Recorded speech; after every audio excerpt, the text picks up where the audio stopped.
Hello बच्चों, कैसे हैं आप लोग। मैं Lalit sir, founder of element chemistry in Darbhanga. बच्चों, आज हम आप लोगों को 11th के ऑर्गेनिक केमिस्ट्री बता रहे थे, याद है। कल हम आपको पढ़ाए थे GOC, general organic chemistry. General organic chemistry में मैंने आपको सिखाया था 11th वाले मेरे प्यारे दोस्तों एंड मेरे प्यारे बच्चों। अपना यूट्यूब चैनल का नाम तो पता होगा, एलिमेंट केमिस्ट्री इन दरभंगा। बच्चों, दोस्त के साथ शेयर जरूर कीजिएगा, लाइक कीजिएगा, सब्सक्राइब करना तो भूलिएगा भी नहीं, तो नया नया वीडियो आपको मिलेगा ही। ओके, फिर आज हम आपको बताएंगे, कल बताए थे जीओसी जनरल ऑर्गेनिक केमिस्ट्री में 3 term, hybridisation, sigma bond, pi bond बताए थे ना, बॉन्ड लेंथ, बॉन्ड एनर्जी, ढेर सारा क्वेश्चन करवाए थे। हाइब्रिडाइजेशन कैसे फाइंड करेंगे, सिग्मा बॉन्ड कैसे फाइंड करेंगे, पाई बॉन्ड कैसे फाइंड करेंगे, बॉन्ड एंगल कैसे फाइंड करेंगे, इन सभी के बारे में मैंने आपको नॉलेज दे दिया था। आज हम आपको सिखाएंगे नया topic, what is organic compound. ये ऑर्गेनिक कंपाउंड होता क्या, उसके बारे में बताइए। हेडिंग लिखिए। अपना सर का नाम क्या है, ललित सर। अपना चैनल का नेम क्या है, एलिमेंट केमिस्ट्री इन दरभंगा। चलिए स्टार्ट करते हैं। टाइम नहीं बर्बाद करेंगे, इधर उधर देखना छोड़ दीजिए। हेडिंग लीजिए, what is organic chemistry, what is organic compound. मेरे प्यारे दोस्तों, ऑर्गेनिक कंपाउंड क्या होता है बताइए। ऑर्गेनिक कंपाउंड क्या होता है। कार्बन के कंपाउंड का नाम देंगे बच्चों, क्या देंगे, कार्बन के कंपाउंड का नाम देंगे हम ऑर्गेनिक कंपाउंड। एक लाइन लिखेंगे डेफिनेशन, कार्बन के कंपाउंड को, कार्बन के कंपाउंड को ऑर्गेनिक कंपाउंड कहते हैं। ऑर्गेनिक, कार्बन के कंपाउंड को क्या बोलिएगा, ऑर्गेनिक कंपाउंड कहते हैं। ओके भाई, कार्बन के कंपाउंड का जब आप ऑर्गेनिक कंपाउंड बना है तो कोई एग्जांपल होगा, ढेर सारा एग्जांपल है, लेकिन कोई ऐसा भी एग्जांपल होगा जिसमें कार्बन नहीं, कार्बन होते हुए भी ऑर्गेनिक कंपाउंड नहीं है, उसका एक्सेप्शन का नाम है। कार्बन तो है बट ये ऑर्गेनिक कंपाउंड नहीं है। जैसे में कोई एग्जांपल बताइए, जैसे में डायमंड। डायमंड के पास कार्बन है लेकिन ये ऑर्गेनिक कंपाउंड नहीं है। ग्रेफाइट, ग्रेफाइट कार्बन है लेकिन ये ऑर्गेनिक कंपाउंड नहीं है। इसके बाद Na2CO3, सोडियम कार्बोनेट, कार्बन तो है, यह एक ऑर्गेनिक कंपाउंड नहीं है। उसके बाद क्या लिखेगा, अमोनियम साइनाइड, इसके पास भी कार्बन है बट ये सभी के सभी ऑर्गेनिक कंपाउंड नहीं है। क्या नहीं है, ऑर्गेनिक कंपाउंड नहीं है। तो भाई साहब, हम ऑर्गेनिक कंपाउंड कहां से प्राप्त करेंगे, तो बताइए ऑर्गेनिक कंपाउंड कहां से प्राप्त करेंगे। तो ऑर्गेनिक कंपाउंड प्रेजेंट होता, लिखेंगे organic compound, organic compound present होता, बोलिए प्रेजेंट इन फ्यूल। फ्यूल मतलब जानते हैं, पेट्रोल, डीजल, मोबिल, केरोसिन तेल, है ना। और हमारे बॉडी में भी प्रेजेंट होता है कार्बन। बॉडी में किस रूप में प्रेजेंट होता है, विटामिन के रूप में, विटामिन, प्रोटीन, और बोलिए विटामिन के रूप में, प्रोटीन के रूप में, और कार्बोहाइड्रेट के रूप में भी कार्बन प्रेजेंट होता है, कार्बोहाइड्रेट के रूप में। हम इन सभी चीजों से हम कार्बन को, ऑर्गेनिक कंपाउंड को प्राप्त करते हैं। विटामिन से, प्रोटीन से, कार्बोहाइड्रेट से ऑर्गेनिक कंपाउंड को प्राप्त करते हैं। हम ऑर्गेनिक कंपाउंड को लैब में नहीं बना सकते हैं, लेकिन ये organic compound can not be synthesized in lab. देखो ऑर्गेनिक कंपाउंड,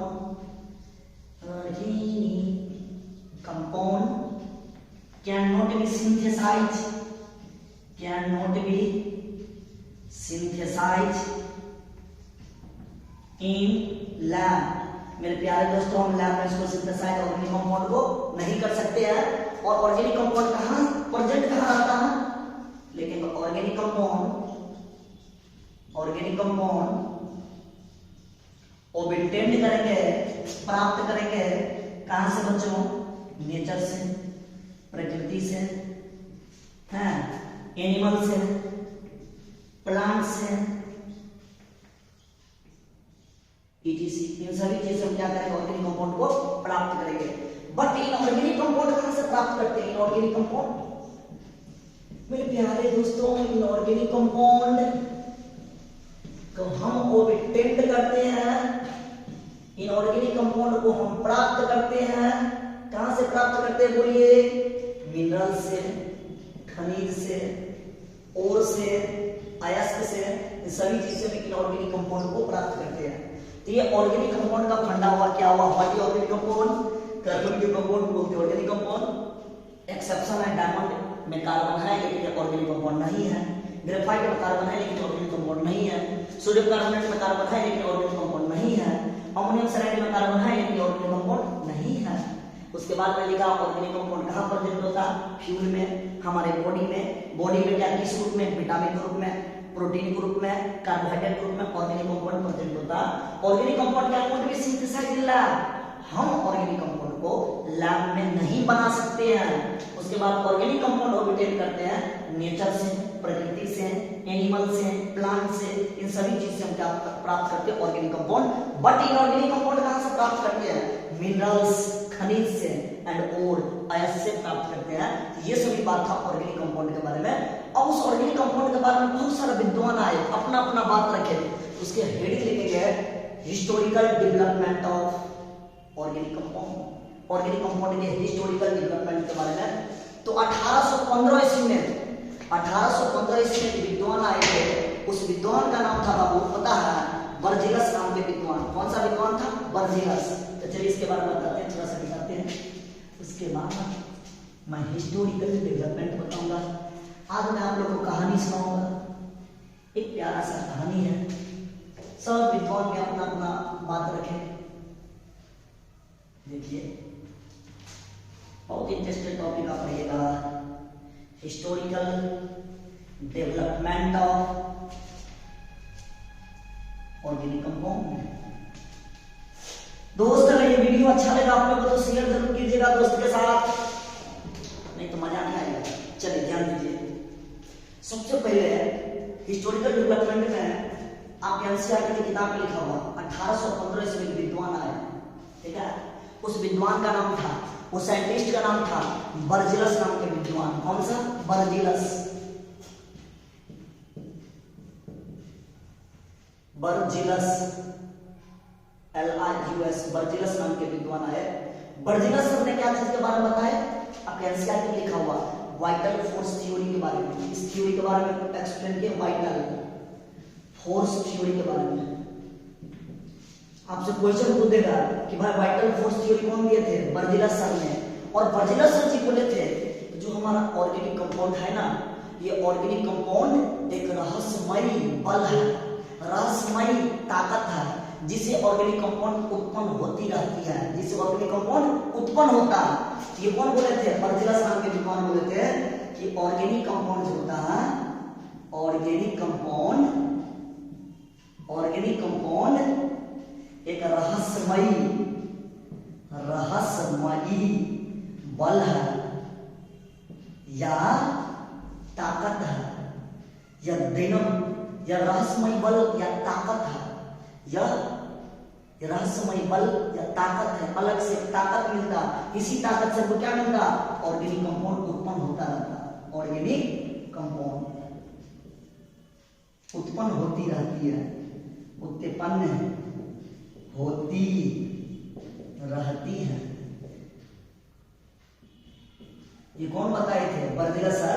ये बताए कि रहस्यमयी बल या ताकत है, ये मानव शक्ति है, मानव दानव का शक्ति है। वो दानव शक्ति से ऑर्गेनिक कंपाउंड प्राप्त होता रहता है। इसके बारे में सबसे पहले कौन बताया था? बर्जिलस सर ने 1815 ईस्वी में, और उन्होंने अपना थ्योरी दिया वाइटल फोर्स थ्योरी। लेकिन इसी बात को 1828 ईस्वी में एक जर्मनी के साइंटिस्ट थे, उस साइंटिस्ट का नाम था ओल्हर नाम का विद्वान। ओल्हर नाम के विद्वान का ये सभी बात बर्जिलस सर का गलत है, फेल है, फेक बात है। 1828 ईस्वी में फिर देखो घमासान हो गया। 1828 में एक विद्वान आए, ओहुलर नाम के विद्वान। ये कहाँ के साइंटिस्ट थे? यह जर्मनी के विद्वान थे, जर्मन साइंटिस्ट थे। एक बड़ा मजेदार टॉपिक है। साइंटिस्ट थे, जर्मन साइंटिस्ट थे। ये जर्मन का साइंटिस्ट क्या बोला? भाई साहब हम ऑर्गेनिक कंपाउंड को इनऑर्गेनिक कंपाउंड से भी बना लेंगे। उन्होंने क्या किया? उन्होंने इनऑर्गेनिक कंपाउंड को यूज किया। इनऑर्गेनिक कंपाउंड को यूज किया वाला, किस कंपाउंड को यूज किया? इनऑर्गेनिक कंपाउंड को यूज किया। कहां पे? लैब में यूज किया, लैब में। ये कहां पे यूज किया? लैब में। और इस इनऑर्गेनिक कंपाउंड से उन्होंने ऑर्गेनिक कंपाउंड यूरिया का निर्माण कर दिया। उन्होंने एक्सपेरिमेंट में क्या लिया? इनऑर्गेनिक कंपाउंड लिया। उस इनऑर्गेनिक कंपाउंड का नाम था अमोनियम साइनेट। अमोनियम साइनेट जी, अमोनियम साइनेट, NH4 CNO, नाम था अमोनियम, अमोनियम साइनेट। उन्होंने अमोनियम साइनेट लिया, उस अमोनियम साइनेट को हीट कर दिया, लैब में भी प्रूव कर दिया। और हीट करके ओहलर नाम के विद्वान ने 1828 ईस्वी में प्रूव कर दिया, यूरिया बना के दिखा दिया। और ये साबित कर दिया कि जो बर्जीलस सर बोले थे, जो गलत बोले थे कि ये कोई रहस्यमय बल या रहस्यमय ताकत या दानव शक्ति नहीं होता जिसे ऑर्गेनिक कंपाउंड प्राप्त करते हैं। हम इन ऑर्गेनिक कंपाउंड से भी ऑर्गेनिक कंपाउंड प्राप्त कर सकते हैं। उन्होंने अमोनियम साइनेट को हीट करके उन्होंने यूरिया का निर्माण कर दिया। बच्चों, क्या चीज का निर्माण कर दिया? यूरिया। यही यूरिया बना दिया था उलहर नाम के विद्वान। यूरिया का निर्माण कर दिया, अमोनियम साइनेट को हीट करके यूरिया बना दिया। इन सभी बात को जिक्र किए, बर्जीलस का बात हो गया, ओहलर सर का बात हुआ, फिर एक आया हर्मन कोल्बे नाम के विद्वान 1845 में। हर्मन सर का क्या पता है? 1845 में एसिटिक एसिड का निर्माण कर दिया। लेकिन ये विद्वान का थर्ड जो साइंटिस्ट आए थे उसका नाम लिखेंगे। तीसरा साइंटिस्ट जी क्या बोले थे? थर्ड साइंटिस्ट 1845 ईस्वी में एक विद्वान आए, उसका नाम था Hermann Kolbe. Hermann Kolbe, Hermann Kolbe, Hermann Kolbe नाम के विद्वान ने उन्होंने एसिटिक एसिड का निर्माण कर दिया, वो भी लैब में प्रूव कर दिया। Acetic acid. फिर एक और 1856 ईस्वी में बार्थोलेट नाम के विद्वान आए थे। 1856 में बार्थोलोट नाम के विद्वान ने, ये बार्थोलोट सर क्या किए? मीथेन गैस का निर्माण कर दिए। CH4 मीथेन गैस का निर्माण करके दिखा दिया, प्रूव कर दिए। मीथेन गैस को प्रूव कर दिए थे बार्थोलोट नाम के विद्वान। ये सभी बातों के बारे में हिस्टोरिकल डेवलपमेंट है। पहला विद्वान बर्जीलस 1815 में बताया कि दैनव शक्ति है, ये मानव दैनव का शक्ति है, रहस्यमय बल या ताकत है जिससे ऑर्गेनिक कंपाउंड उत्पन्न होता है। ओहलर ने 1828 में ये सभी बात गलत है, झूठा है, फेल बता दिया। तो उन्होंने यूरिया का निर्माण कर दिया लैब में। फिर उसके बाद दूसरा विद्वान आया हर्मन कोल्बे। हर्मन कोल्बे ने 1845 ईस्वी में एसिटिक एसिड बना के दिखा के प्रूव कर दिया। 1826 में फिर दूसरा विद्वान आया बार्थोलोट नाम के विद्वान ने, उन्होंने मीथेन गैस बना के एक्सपेरिमेंट को प्रूव कर दिया। मैं जितने बात आपको पढ़ाया सभी बात आपके एनसीईआरटी के पेज में लिखा हुआ, चेक कीजिए, सभी बात मिलेगा, चेक कीजिए, हिस्टोरिकल डेवलपमेंट सब दिया हुआ। अब हम आपको बताएंगे कार्बन के बारे में। कार्बन के बारे में डिटेल बताना, सिंगल बॉन्ड कैसे बनता है, डबल बॉन्ड कैसे बनता है, ट्रिपल बॉन्ड कैसे बनता है, सिग्मा बॉन्ड कैसे बनता है, पाई बॉन्ड कैसे बनता है, कौन सा बॉन्ड कौन पहले बनता है, सिग्मा बॉन्ड कौन स्ट्रॉन्गर होगा, पाई बॉन्ड स्ट्रॉन्गर होगा, सभी के बारे में बताएंगे। अब हम हेडिंग आपको बताएंगे सिंगल बॉन्ड, तब डबल बॉन्ड, तब ट्रिपल बॉन्ड। इस चैप्टर में पूर्ण रूप से आज के क्लास में कार्बन की केमिस्ट्री के बारे में बताएंगे। कार्बन का एटॉमिक नंबर, कार्बन का इलेक्ट्रॉनिक कॉन्फ़िगरेशन, कार्बन को C से रिप्रेजेंट करते हैं, कार्बन का एटॉमिक नंबर कितना होता है, कार्बन के इलेक्ट्रॉनिक कॉन्फ़िगरेशन, ये सभी बात के बारे में डिस्कस करेंगे। एक एक लाइन हेडिंग दीजिए, सिंगल बॉन्ड कैसे बनता है, तब डबल बॉन्ड कैसे बनता है। मजा आएगा दोस्त। ये हिस्टोरिकल डेवलपमेंट नोट भी बनाते जाइएगा, नोट भी बनाते जाइएगा। आज आप लोग को हिस्ट्री भी थोड़ा सा बता दिए ऑर्गेनिक कंपाउंड के बारे में, नहीं जी।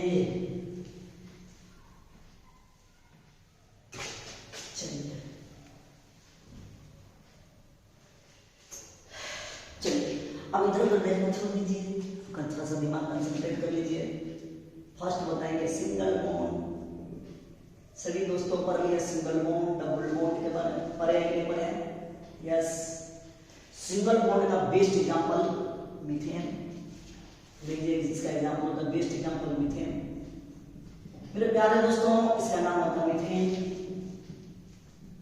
मीथेन से देखिए क्या क्या पूछने की संभावना। मीथेन का कोऑर्डिनेशन नंबर कितना, 4। CN मतलब कोऑर्डिनेशन नंबर 4। CN मतलब कोऑर्डिनेशन नंबर 4। H कितना है, 4 का कोऑर्डिनेशन नंबर 4। इसका हाइब्रिडेशन कितना होगा, मीथेन का हाइब्रिडेशन कितना होगा बताइए। इसका हाइब्रिडेशन जो हो जाएगा बच्चों वो होगा sp3, है ना। sp3 का मतलब s के एक ऑर्बिटल, s के एक ऑर्बिटल p के 3 ऑर्बिटल के साथ ओवरलैपिंग किया है।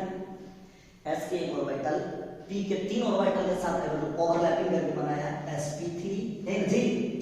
भाई साहब अगर कार्बन देखा था तो कार्बन का टर्म नंबर 6 होता है, इलेक्ट्रॉनिक कन्फिग्रेशन निकालेंगे 1s2 2s2 2p2, है ना। पहले फर्स्ट ऑर्बिट में 2 इलेक्ट्रॉन, सेकंड ऑर्बिट में कितना इलेक्ट्रॉन बोलिए, सेकंड ऑर्बिट में 4 इलेक्ट्रॉन है। 4 इलेक्ट्रॉन मतलब s में एक ऑर्बिटल है, s के एक ऑर्बिटल, p में क्या ऑर्बिटल है, p के 3 ऑर्बिटल के साथ ओवरलैपिंग किया है, ये ओवरलैपिंग किया है। ये s के एक ऑर्बिटल p के 3 ऑर्बिटल के साथ ओवरलैपिंग करेगा, तब जाकर बनाएगा वो sp3, है ना जी। तब जाकर क्या बनाएगा, sp3 बनाएगा। चलिए अब ध्यान देते हैं थोड़ा सा। अगर मान लीजिए बच्चों कार्बन है, कार्बन के वैलेंस शेल में, कार्बन के वैलेंस शेल में, आउटरमोस्ट शेल में, आउटरमोस्ट शेल में क्या है, s में s के कितने ऑर्बिटल, s के एक ऑर्बिटल, ये ना। और p के क्या ऑर्बिटल होता है, p में भाई आप जानते हैं s में एक ऑर्बिटल होता है, p में 3 ऑर्बिटल होता, नहीं जानते हैं जी, ये ना। s के एक ऑर्बिटल p के 3 ऑर्बिटल के साथ क्या किया, मिक्स किया, मिक्स किया, और मिक्स करने के बाद क्या बनाया, sp3 बनाया, यही ना। s के एक ऑर्बिटल p के 3 ऑर्बिटल के साथ ओवरलैपिंग करके मिक्स करके हाइब्रिडेशन बनाया sp3। उसका स्ट्रक्चर कैसे बनेगा, उसका स्ट्रक्चर कैसे बनेगा, कार्बन और हाइड्रोजन कितना, 4 को, ये होगा हाइड्रोजन,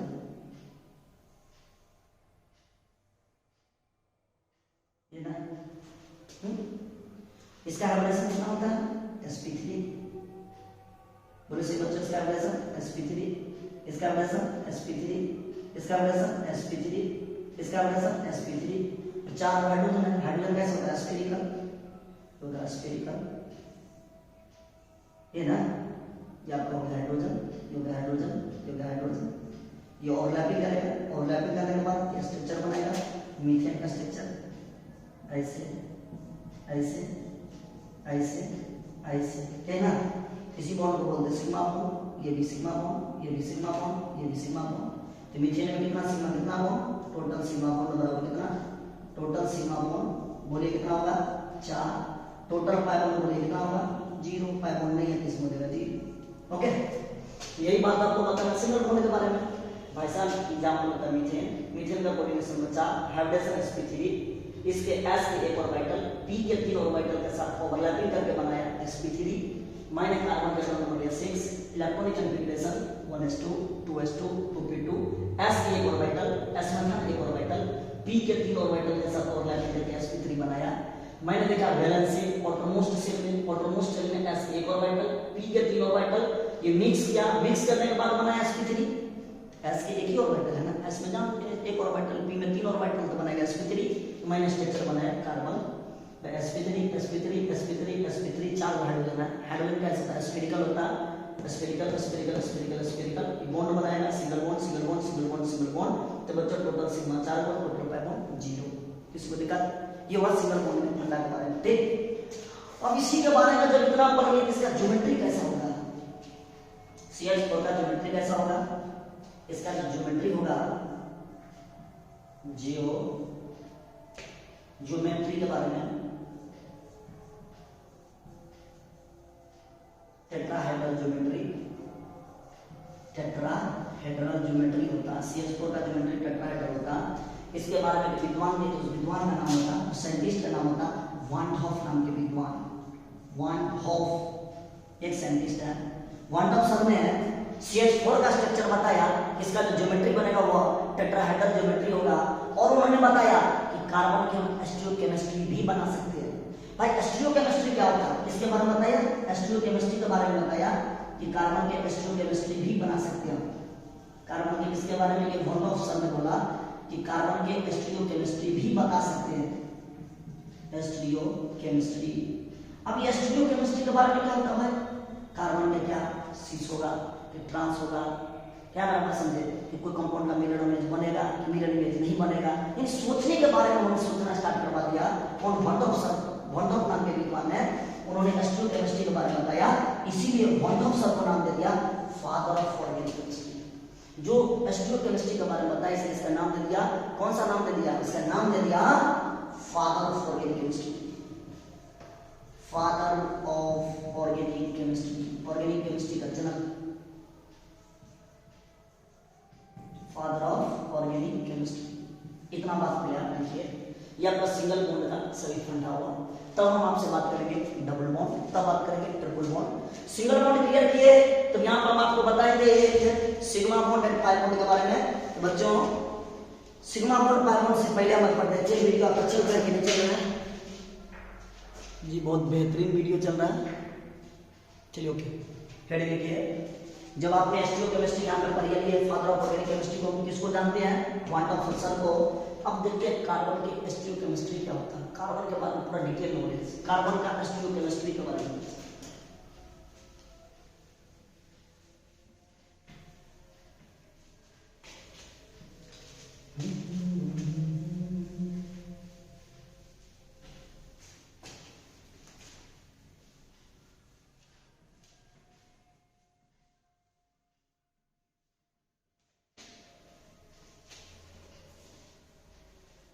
चलिए देखिए, हेडिंग डालिए the chemistry of carbon, the chemistry of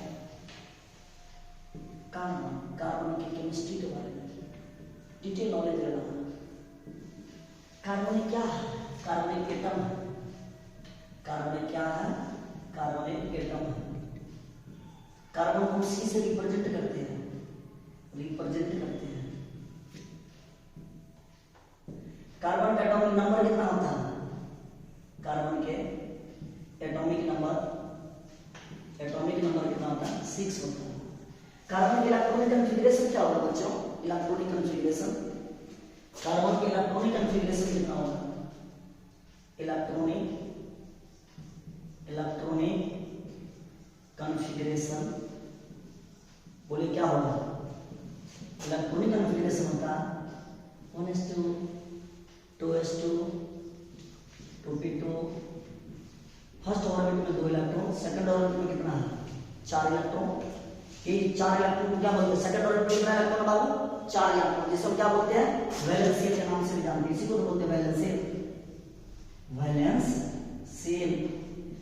shell में कितना इलेक्ट्रॉन है, वैलेंस शेल में 4 इलेक्ट्रॉन। अगर वैलेंस शेल में आउटरमोस्ट ऑर्बिट में 4 इलेक्ट्रॉन है तो वो किस नियम को फॉलो करेगा, ऑक्टेट को रूल। ऑक्टेट रूल को कंप्लीट करने के लिए, ऑक्टेट रूल को कंप्लीट करने के लिए कितने इलेक्ट्रॉन की जरूरत होगी, 4 इलेक्ट्रॉन की जरूरत होगी, 4 इलेक्ट्रॉन की जरूरत होगी ऑक्टेट रूल को कंप्लीट करने के लिए। ऑक्टेट रूल को कंप्लीट करने के लिए जितना इलेक्ट्रॉन की कमी होगी उसी इलेक्ट्रॉन को बोलते हैं वैलेंसी, VALENCY, वैलेंसी। हिंदी में बोलते हैं संयोजकता। तो कार्बन की संयोजकता कितना होगा बताइए, आपकी कार्बन की संयोजकता 4 होता है। बिहार बोर्ड यहाँ से क्वेश्चन को दिया बोर्ड में, 12वीं के बोर्ड में कि कार्बन की वैलेंसी कितना होता है, 1 2 3 4। कार्बन की संयोजकता कितना होगा, 4 होगा। किसी बच्चा को देखा कार्बन की वैलेंसी कितना हो जाएगा, कार्बन की वैलेंसी 4 हो जाएगा। इसीलिए इसका नाम क्या देते हैं, टेट्रा वैलेंट के नाम से भी जानते हैं। संयोजकता वैलेंसी 4 होने के कारण से क्या जानते हैं, टेट्रा वैलेंट के नाम से भी जानते हैं। टेट्रा वैलेंट, कार्बन जो होता हुआ टेट्रा वैलेंट नेचर को होते हैं, ठीक। अब ये कार्बन जो है टेट्रा वैलेंट नेचर होगा, 4 इलेक्ट्रॉन का लेन देन करेगा। तो लेन देन जब करेगा तो ओवरलैपिंग होगा, यानी कोवैलेंट बॉन्ड का फॉर्मेशन करेगा। ये कोवैलेंट बॉन्ड कैसे फॉर्मेशन करेगा, कार्बन कौन सा बॉन्ड बनेगा, कोवैलेंट बॉन्ड। ये कोवलेंट बॉन्ड कब बनाएगा? जब ओवरलैपिंग ऑफ ऑर्बिटल का ओवरलैपिंग होगा, ओवरलैपिंग ऑफ ऑर्बिटल। अब ऑर्बिटल में कौन सा ऑर्बिटल? हाइब्रिड ऑर्बिटल या एटॉमिक ऑर्बिटल, दोनों में से कोई भी। हाइब्रिड ऑर्बिटल, हाइब्रिड ऑर्बिटल या एटॉमिक ऑर्बिटल का ओवरलैपिंग होगा, एटॉमिक ऑर्बिटल का ओवरलैपिंग होगा। जब इसका ओवरलैपिंग होगा बच्चों तो यहीं से आपको दो चीज मिलेगा। जब हाइब्रिड ऑर्बिटल या एटॉमिक ऑर्बिटल का ओवरलैपिंग होगा तो यहीं से मिलेगा आपको सिग्मा बॉन्ड और पाई बॉन्ड। यहीं से मिलेगा कौन सा बॉन्ड? सिग्मा बॉन्ड, और दूसरा मिलेगा पाई बॉन्ड। यही होता है सिग्मा बॉन्ड, यही हो जाएगा पाई बॉन्ड। यहीं से आपको मिलना स्टार्ट हो जाएगा। ओवरलैपिंग ऑफ कार्बन का टेट्रावैलेंट जब ये बनाएगा तो ये ओवरलैपिंग करेगा, एक दूसरे के साथ शेयर करेगा, ये कोवलेंट बॉन्ड बनेगा। कोवलेंट बॉन्ड बनता ही है ओवरलैपिंग ऑफ ऑर्बिटल के द्वारा। अभी ओवरलैपिंग कैसा हो, चाहे वो एटॉमिक ओवरलैपिंग हो, चाहे वो हाइब्रिड हो, चाहे वो क्या हो, हाइब्रिड ओवरलैपिंग हो, हाइब्रिड ऑर्बिटल हो या एटॉमिक ऑर्बिटल हो। अगर हाइब्रिड ऑर्बिटल होगा ये सिग्मा बॉन्ड और पाई बॉन्ड का फॉर्मेशन करेगा। मेरे प्यारे दोस्तों, सिग्मा बॉन्ड पाई बॉन्ड यहीं से उत्पन्न होना स्टार्ट हो गया। अब हम आपको बताएंगे सिंगल बॉन्ड का concept clear, chemistry of carbon के बारे में पूरा कंसेप्ट क्लियर, कैसे सिग्मा बॉन्ड बना, कैसे पाई बॉन्ड बना, कैसे वैलेंस या टेट्रावैलेंट कैसे नेचर हो गया, टेट्रावैलेंट इन कार्बन का नेचर होता है, टेट्रावैलेंट नेचर कैसे हो गया, सभी बात के बारे में आपने जान लिया। अब हम आपको सिखाएंगे डबल बॉन्ड के नॉलेज के बारे में। देखिए डबल बॉन्ड की नॉलेज कैसे बताएंगे। ओके, हेडिंग कीजिए प्यारे दोस्तों, double bond, double bond, double bond के नॉलेज के बारे में स्टेप वाइज पढ़ेंगे, बहुत मजा आएगा। सिंगल बॉन्ड पढ़ लिए, कार्बन के केमिस्ट्री पढ़ लिए, अब डबल बॉन्ड पढ़ेंगे, तब सिग्मा पाई बॉन्ड बताएंगे, तब ट्रिपल बॉन्ड पढ़ेंगे, तो इसका कुछ पॉइंट बताएंगे ऑब्जेक्टिव के लिए। उसके बाद आपका टॉपिक खत्म। ओके, हेडिंग लीजिए डबल बॉन्ड, डबल बॉन्ड। कोई एग्जांपल बताएगा डबल बॉन्ड का? बहुत आसान है। डबल बॉन्ड का ये एग्जांपल बताया CH2 डबल बॉन्ड CH2 है ना। इसका स्ट्रक्चर देखेंगे, स्ट्रक्चर इसका ऐसे बनेगा, कार्बन कार्बन, कितना हाइड्रोजन, 2 हाइड्रोजन इधर, ये ना 2 हाइड्रोजन इधर, बीच में कौन सा बॉन्ड बनाया जाए? बीच में डबल बॉन्ड बनाया जाए, ये ना, ये था जी। अब इसका हाइब्रिडेशन बोलिए क्या होगा? इसका हाइब्रिडेशन बोलिए कोई बच्चा, sp2, इसका हाइब्रिडेशन sp2। हम तो पढ़े थे s के एक ऑर्बिटल p के 3 ऑर्बिटल के साथ ओवरलैपिंग करता था, नहीं मीथेन के कंडीशन में s के एक ऑर्बिटल p के 3 ऑर्बिटल के साथ ओवरलैपिंग करता था, बोला था sp3। यहां तो हाइब्रिडेशन मिला sp2 नहीं बना जी। अगर बच्चा sp2 होगा तो इसका मतलब इसके पास p ऑर्बिटल खाली है, इस कार्बन के पास p ऑर्बिटल बचा है या खाली है? बचा है। इसके पास एक p ऑर्बिटल बचा है, p ऑर्बिटल बचा है जी, बचा है, खाली है। जब इसका स्ट्रक्चर बनाएंगे बबुआ, इसका स्ट्रक्चर ऐसे बनेगा ना। अब ये बच्चों हाइब्रिडेशन बनाएंगे, इसका हाइब्रिडेशन ऐसे बनेगा, इधर देखो ऐसे sp2, इसका ऐसे बनेगा sp2, इसका ऐसे बनेगा sp2। ये हाइड्रोजन है, हाइड्रोजन, हाइड्रोजन है, हाइड्रोजन, इसका भी बनेगा sp2 होगा ना, इसका भी हो जाएगा sp2, इसका भी हो जाएगा sp2। ये हाइड्रोजन है, हाइड्रोजन, ये भी हाइड्रोजन है, हाइड्रोजन है ना। जब ये सब हुआ वाला, ध्यान दीजिए, इसमें एक p ऑर्बिटल तो खाली है, ये p ऑर्बिटल खाली है ना, इसके p ऑर्बिटल भी खाली है। एक ऐसा है प्योर है, p ऑर्बिटल कैसा है? प्योर है, खाली है, समझ आओगे, ये दोनों खाली है। तो अब ओवरलैपिंग करने के दो तरीका, चाहे हेड से हेड ओवरलैपिंग कर ले, चाहे साइड वाइज ओवरलैपिंग कर ले ना। हेड से हेड ओवरलैपिंग करेगा, ऐसे ओवरलैपिंग करेगा, अपना पास जगह नहीं, इस साइड बना है, आप लोग नीचे बनाए यहाँ पे अपना पास जगह नहीं नीचे, तुम यहाँ बनाना पाला। थोड़ा दिमाग इधर लगाइएगा। जैसे बनाएगा आप जैसे बोल रहे हैं इसे ही बनाएगा, ऐसे। इसका sp2 हाइब्रिडाइज कर जाएगा इसके sp2 के साथ ना। ये हेड टू हेड ओवरलैपिंग कर रहा है, कौन सा बॉन्ड बनेगा? हेड टू हेड ओवरलैपिंग से केमिकल बॉन्ड वहां पर है सिग्मा बॉन्ड, लो ये बन गया सिग्मा बॉन्ड। ओके, और ये था पहले से sp2 और स्फेरिकल था हाइड्रोजन, ये भी था sp2 नहीं था जी, ये भी स्फेरिकल था हाइड्रोजन। उसके पास देख लो ना, ये भी sp2 हाइब्रिडाइजेशन था स्फेरिकल, sp2 स्फेरिकल है ना। अब पी ऑर्बिटल तो खाली था, इसका पी ऑर्बिटल, इसका पी ऑर्बिटल खाली है। खाली रहेगा कैसे बनाएगा? साइड वाइज ओवरलैपिंग, इसको इसके साथ ओवरलैपिंग करेगा। साइड वाइज ओवरलैपिंग या लेटरल ओवरलैपिंग से क्या बनता है? Pi bond. ये आपका बॉन्ड बन गया, कौन सा बॉन्ड? ये बन गया आपका पाई बॉन्ड। ओके, बीच वाला सिग्मा बॉन्ड, ऊपर वाला पाई बॉन्ड। उसी स्ट्रक्चर को बनाएंगे थोड़ा सा, मेरे पास जगह नहीं, मैं यहां बना रहा हूं, देख लो। सी डबल बॉन्ड, सी नीचे वाला सिग्मा, ऊपर वाला pi, head to head overlapping sigma, lateral overlapping pi, sigma पाई।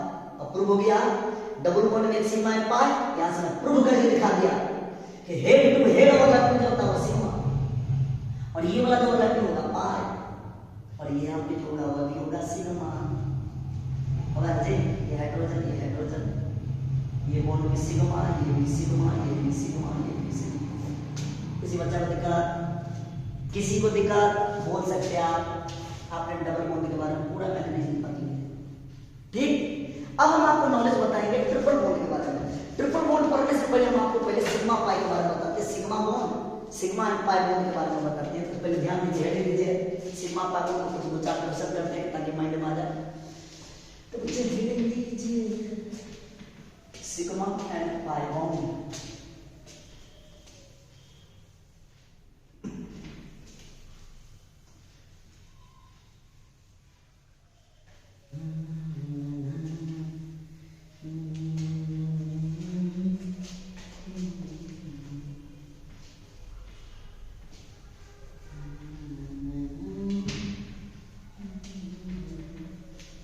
चलिए अब हम किसके बारे में बताएंगे?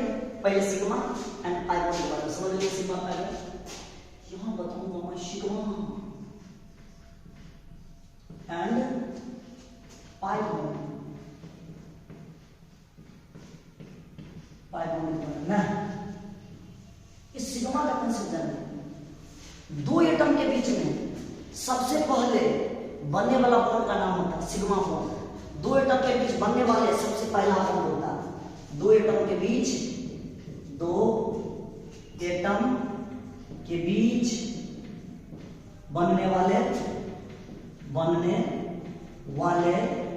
सबसे पहला बॉन्ड, सबसे पहला बॉन्ड सिग्मा बॉन्ड होता है, सिग्मा बॉन्ड होता है। दो एटम के बीच सबसे पहले बनने वाले बॉन्ड का नाम होता है सिग्मा बॉन्ड। दो एटम के बीच सबसे पहले बनने वाले बॉन्ड का नाम होता है सिग्मा बॉन्ड। तो बच्चों को चार क्वेश्चन कीजिए ना, अपने आप खुल जाएगा। क्वेश्चन नंबर फर्स्ट, मीथेन में कितना सिग्मा कितना पाई पढ़ तो लिए थे। ज्योमेट्री का साथ टेट्राहेड्रल कौन दिए थे? वॉन हॉफ नाम के विद्वान दिए थे। इजीली टेट्राहेड्रल ज्योमेट्री को ही उन्होंने स्टीरियोकेमिस्ट्री बना के दिखा दिए थे, वॉन हॉफ नाम के विद्वान, इसलिए इसका नाम दे दिया था फादर ऑफ ऑर्गेनिक केमिस्ट्री। नहीं दिया था जी, father of organic chemistry. Yes, ऐसे था ना, single bond sigma, single bond sigma, sigma sigma, बोले टोटल सिग्मा, चार total sigma and zero pi, and zero pi. ठीक, दूसरा example CH2 double bond CH2 में कितना सिग्मा कितना पाई, स्ट्रक्चर बनाएंगे C डबल बॉन्ड C। ये तो कोई बच्चा बना लेगा। अब आप लोग होशियार बन गए हैं जी, सिंगल बॉन्ड सिग्मा, ये भी सिग्मा, ये हो जाएगा सिग्मा, ऊपर वाला पाई, ये भी हो जाएगा सिग्मा, ये भी हो जाएगा सिग्मा।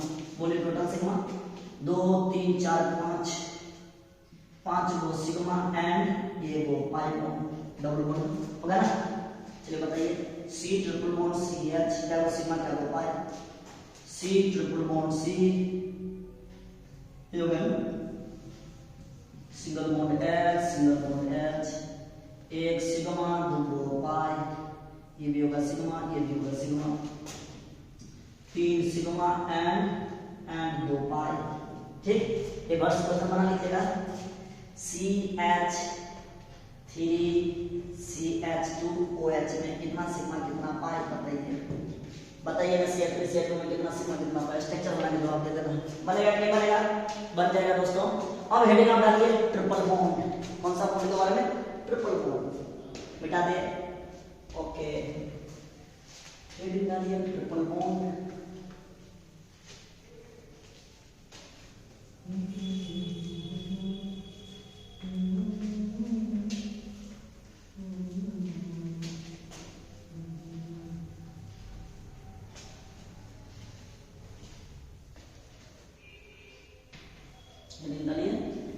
ट्रिपल बॉन्ड के बारे में नहीं जी,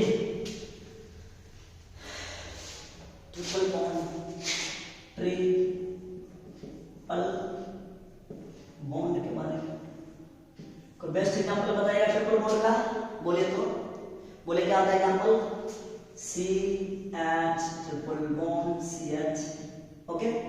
इसका स्ट्रक्चर बनाएंगे कैसे होगा, C triple bond C H ये, इसका वैसे बोलिए क्या होगा, sp, इसका वैसे बोलिए sp, इसका मतलब s के एक ऑर्बिटल p के एक ऑर्बिटल के साथ बॉन्ड बनाना है, s के एक ऑर्बिटल p के एक ऑर्बिटल के साथ बॉन्ड बनाना, s के एक ऑर्बिटल p के एक ऑर्बिटल के साथ बॉन्ड बनाना।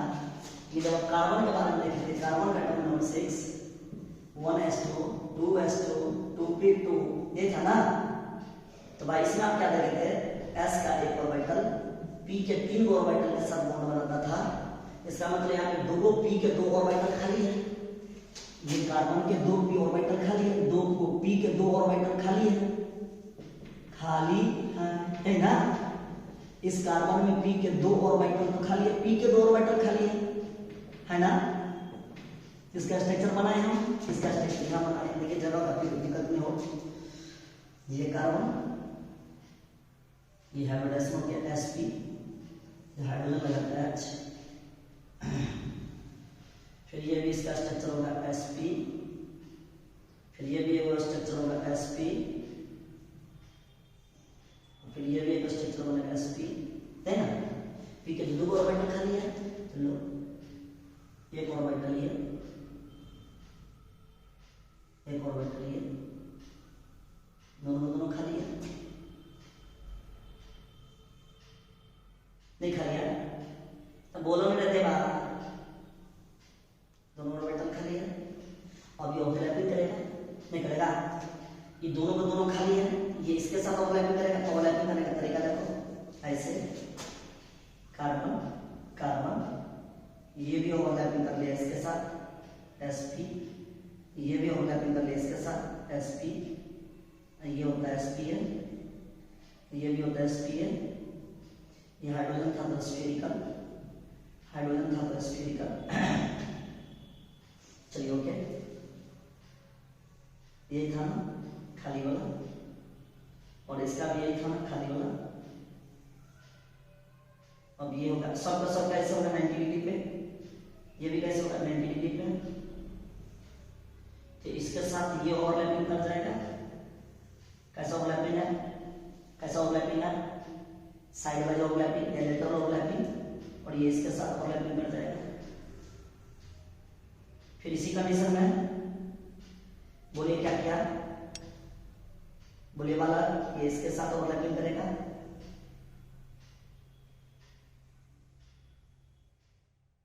और ये इसके साथ ओवरलैपिंग कर जाएगा। हेड टू हेड ओवरलैपिंग से सिग्मा बना, ऊपर वाला तो क्या बन गया, पाई बन गया, बन गया ना। हम आपको ट्रिपल बॉन्ड में सिखाए थे, एक सिग्मा दो पाई, अब प्रूव हो गया। आज सवाल कभी नहीं बोलेगा सब कई सी, तो ललित सर ने आपको दिखा दिया आई सी, ये नीचे वाला बॉन्ड था सिग्मा, और ये दोनों बॉन्ड क्या था पाई, ये दोनों बॉन्ड कैसा था पाई बॉन्ड, ये था पाई बॉन्ड, दोनों बॉन्ड था पाई बॉन्ड, ये भी पाई, ये भी पाई, दो को पाई बॉन्ड था ना, तो ये भी हो जाएगा सिग्मा, ये भी हो जाएगा सिग्मा।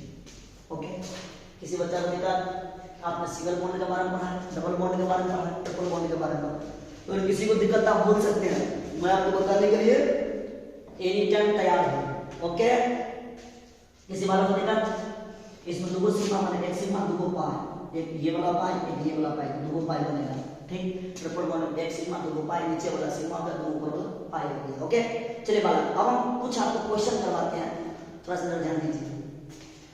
बॉन्ड लेंथ के बारे में, एस कैरेक्टर के बारे में, साइज के बारे में, इलेक्ट्रोनेगेटिविटी के बारे में, बॉन्ड लेंथ के बारे में, तो चलिए कुछ पॉइंट हम करवाते हैं आपको, थोड़ा सा और बुद्धि के लिए आपका बालक है।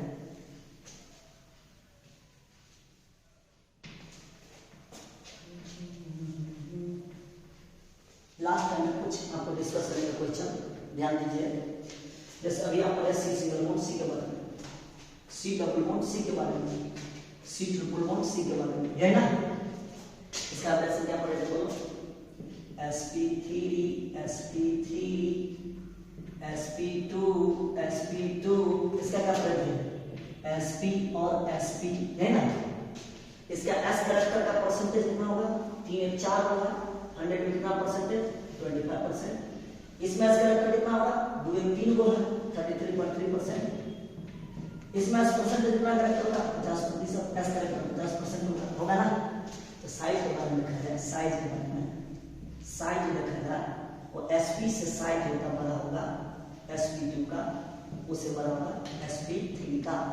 लेकिन इलेक्ट्रोनेगेटिविटी देखा जाए, इलेक्ट्रोनेगेटिविटी, अगर इलेक्ट्रोनेगेटिविटी के बारे में देखा जाए बच्चों, इलेक्ट्रोनेगेटिविटी के बारे में देखा जाए तो रूल कहता है जिसका s कैरेक्टर ज्यादा उसका इलेक्ट्रोनेगेटिविटी भी ज्यादा। तो भाई साहब सी सिंगल बॉन्ड सी से इलेक्ट्रोनेगेटिविटी होगा सी डबल बॉन्ड सी का, उससे ज्यादा होगा सी ट्रिपल बॉन्ड सी का। ओके, बॉन्ड लेंथ के बारे में देखा जाए, बॉन्ड लेंथ के बारे में सी सिंगल बॉन्ड सी से सबसे ज्यादा होगा सी डबल, कब होगा सी डबल बॉन्ड, सबसे छोटा होगा सी ट्रिपल बॉन्ड सी, क्योंकि इसका लेंथ होता है 1.5 एंगस्ट्रॉम, इसका लेंथ होता है 1.34 एंगस्ट्रॉम, इसका लेंथ देगा 1.20 एंगस्ट्रॉम। ओके, किसी बच्चा को देखा, मैंने आपसे इतना क्वेश्चन का डिस्कस किया। मेरे 11th के प्यारे बच्चों, अगर आप इतना कंप्लीट कर लेते हैं आपका बेसिक बात क्लियर हो जाएगा, हिस्टोरिकल डेवलपमेंट हो जाएगा। ऑर्गेनिक कंपाउंड कहाँ से उत्पन्न हुआ, सुन लीजिए। ऑर्गेनिक कंपाउंड किसको बोलते हैं, सबसे पहले कौन विद्वान है, बर्जिलस, तब उलहर, तब कोलबेसार, उसके बाद बनाया बार्थेलोट विद्वान सभी बात बता दिए। तब सिंगल बॉन्ड बताया, सिंगल बॉन्ड के बारे में, उसके बाद सिग्मा पाई के बारे में कंसेप्ट, तब डबल बॉन्ड के बारे में, तब ट्रिपल बॉन्ड के बारे में, तब कुछ क्वेश्चन का डिस्कस किए। इतना बात तो दोस्तों कीजिएगा, अगर कोई दिक्कत होगा तो फिर हम आपसे मिलेंगे नेक्स्ट वीडियो में। अब नेक्स्ट वीडियो में हम आपको बताएंगे नोमेनक्लेचर के बारे में, IUPAC नोमेनक्लेचर। अब आपका मुख्य टॉपिक स्टार्ट हो गया। मेरे प्यारे दोस्तों, अगर ये वीडियो अच्छा लगे तो दोस्तों के साथ शेयर करना भूलिएगा नहीं, कमेंट लाइक सब्सक्राइब करना भी नहीं भूलिएगा। ओके दोस्तों, जय हिंद दोस्तों।